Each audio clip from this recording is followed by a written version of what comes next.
আল্লাহর মায়ার শেষ নেই, তিনি মায়া সাগর।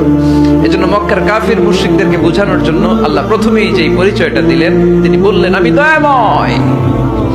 তোমরা রহমানকে চিনো না, রহমানকে জানো না, আমি মেহেরবান, আমি দয়ার সাগর, আমি মায়ার সাগর, আমার দয়ার কোনো শেষ নাই, কোনো সীমা নাই। চিল্লায় বলেন ঠিক কিনা?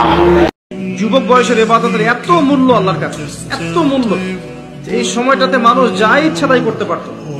যুবক শ্রেণী আল্লাহকে ভয় করে, তার রাসূলকে ভালোবেসে, রাসূলের সুন্নাহগুলোর উপর আমল করলে, নামাজ পড়লে, রোজা রাখলে, তাহাজ্জুদ করলে, জিকির করলে, সৎ কাজের আদেশ করলে, অসৎ কাজে নিষেধ করলে, জ্ঞান অর্জন করলে, তিলাওয়াত করলে, এক কথায় ন্যায়ের পথে থাকলে আল্লাহ পাক অফুরন্ত নেকি পুরস্কার দিবেন ইনশাআল্লাহ। আপনি দুনিয়াতে যাই করেন, আপনার রিজিকে যত দানা চাল আছে এর একটা দানা বেশি আপনি খেতে পারবেন না।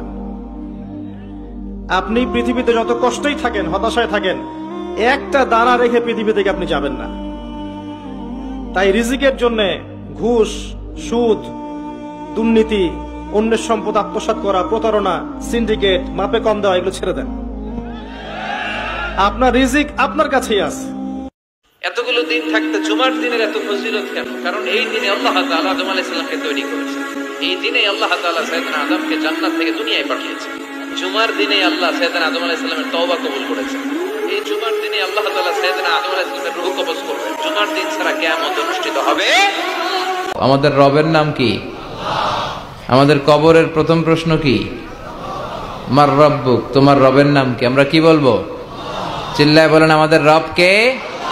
আল্লাহ আমার রব, এই রবি আমার সব, দমে দমে তনু মনে তারি অনুভব। আল্লাহ পাক বলেছেন, হে মুহাম্মদ সাল্লাল্লাহু আলাইহি ওয়াসাল্লাম, বলেন সাল্লাল্লাহু আলাইহি ওয়াসাল্লাম, তোমার উম্মতের